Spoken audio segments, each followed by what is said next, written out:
What up? It's Jimmy from odds.com. This is a clip from our big NCAA tournament breakdown of the West region. To check out the entire show, hit the link at the bottom of the screen. It's available exclusively on odds.com. Eastern Washington Eagles 16-7 versus number 3 Kansas Jayhawks 20-8. We're at Indiana Farmers Coliseum in Indianapolis, Indiana. We have Eastern Washington opening up as an 11.5 point dog. That's moved to 10.5. This total opened up at 142. It's now all over the map. Well, within a point and a half, from 142.5 up to 144.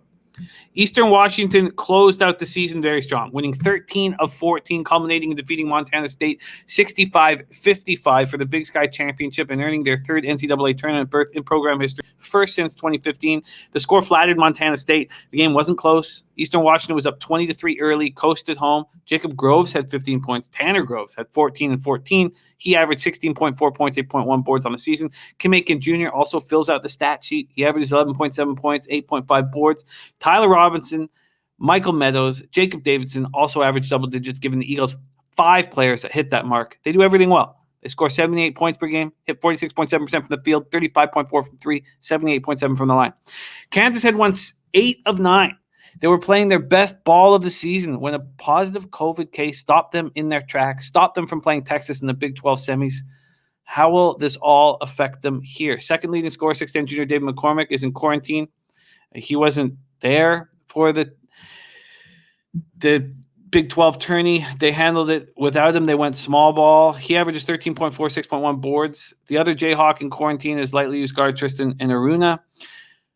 So they aren't decimated, but they could sure use the big body of McCormack against a team like Eastern Washington. That does bring size to the table. Led in scoring by junior Ochai Ogbaji, who averages 14.2 points per game. He scored 26 in the conference quarterfinal win over Oklahoma. Jalen Wilson, Marcus Garrett also averaged double digits. Kansas scored 73.1 points per game, hit 44% from the field, 34.4 from 3, and 71.2% from the foul line.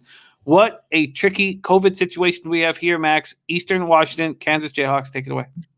Jim, for your average college basketball capper, it's probably a tricky situation. For your boy, Maxwell Smart, Canada's best Division I college basketball volume capper, I gave myself that title.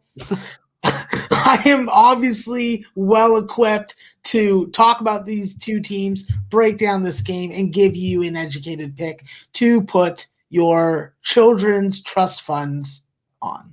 So, first off, Jim, let's talk about Eastern Washington because they deserve some recognition, some respect. This is a team that's done a fantastic job of maintaining expectations throughout this COVID season with a couple COVID pauses and are playing their best basketball and have emerging players. We've seen that Jacob Davison has really ran this team for a year or two from the backcourt. Very good, slick mid-range shooter, but someone better came in. His name is Mike Meadows. He likes Meadows. He likes running through Meadows. And you know what? There's a meadow, and it's called the Kansas Jayhawks. He wants to run through them. So with Meadows, this is a guy that's definitely proven that he's dangerous from the three-point line. He's a very capable pick-and-roll offensive player. And with his quick shot release, you know, those yellow shoes, they stand out. He's a good-looking basketball player, you know? So with his length, even at 6'2", 6'3", he's got a good wingspan. So you're not going to be able to dribble around him without taking the risk of coughing the ball up. And with his court vision, you know, he definitely can throw that ball into tight spaces. And that's perfect for the type of front court that he's going to be working with Tanner and Jacob Groves.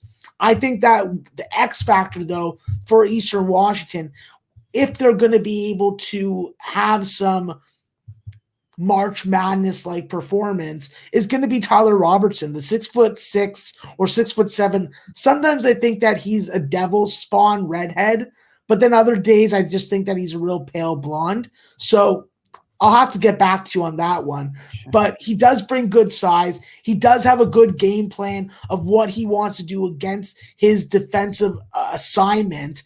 And with his ability to convert at the free throw line, his interior scoring, his interior passing, Robertson's a guy that should be starting and could be starting. He's a 3-level scorer. I think that Eastern Washington gets good contributions from those two guys, and then from their big three. This is a tough Eastern Washington team to beat. They're a very good defending team, but this obviously is a different competition level. And with this competition level, not having Dave McCormick is definitely going to be beneficial. And also, Jim, news that came out courtesy of some guys I'm not going to reference, Jalen Wilson is not going to be traveling with the team and playing in this game. So you're losing 12 points and 8.5 rebounds. Jalen Wilson was going to be my X factor for this Kansas team. So obviously finding that news out definitely takes away, because what is Jalen Wilson? Jalen Wilson's a big game performer. This is a guy that left Michigan to come to Kansas because he wanted a clearer path to the role that he played this year. He gets key rebounds on both sides of the glass, and with his pass deflecting ability, he's a guy that creates turnovers for other guys to capitalize on and score in transition. He's a size mismatch. He has speed to either side. So he's going to be heavily missed. I think that Eastern Washington, with the way that they shoot the basketball, they have to just hit shots. If they hit shots early and keep Kansas defense on their heels with some tempo, I think that their adjusted offensive focus could be enough to freaking stay in this game, maybe even pull off an upset. I like Eastern Washington first half and full game in this game. You're going to have to line shop for me while I talk about the key player for Kansas, in my opinion, which is going to be Marcus Garrett. Marcus Garrett's going to have to run this offense. He's going to have to guard the best offensive player on Eastern Washington, which will be determined in game. And listen, this is a guy that's hitting his second half free throws. He's not a 3-point lovey-dovey type guy, so you don't want to see him hanging out there. But with his strength, with his ball handling skills, he's going to be able to get to the rim. He's going to be able to get to the free throw line, and Kansas is going to need that. Kansas is a stout defensive team, one of the top defensive teams in the nation, and a lot of that goes by the wayside. If Kansas is be able to bring their type of first half defense, which is sort of allowing 27 points versus Eastern Washington scoring 38 points, well, then these plays are probably going to go down and burn in flames. But if Kansas is vulnerable on the offensive glass, if they're not doing a good job of closing out on 3-point shooters, if they don't get balanced scoring and use their depth properly, like Christian Braun and fucking Mitch Lightfoot, you need everybody coming with a depleted roster. I think that Kansas is vulnerable, and if I can get a good number, Jim, I'm going to jump on Eastern Washington for the show. I can get you. There's 111 left, courtesy of BetMGM. Do you want that? What's the juice, my friend? Minus 110. Sign me up for it. There you go. Full game plus 11, minus 110. Then with first half action, I can give you two options. One, you can get a plus 6 at minus 116, or a plus 5.5 at minus 110. Plus 6 at minus 116. At this point of the season, I can pay a little bit of extra juice just because we know that we're on limited amount of games.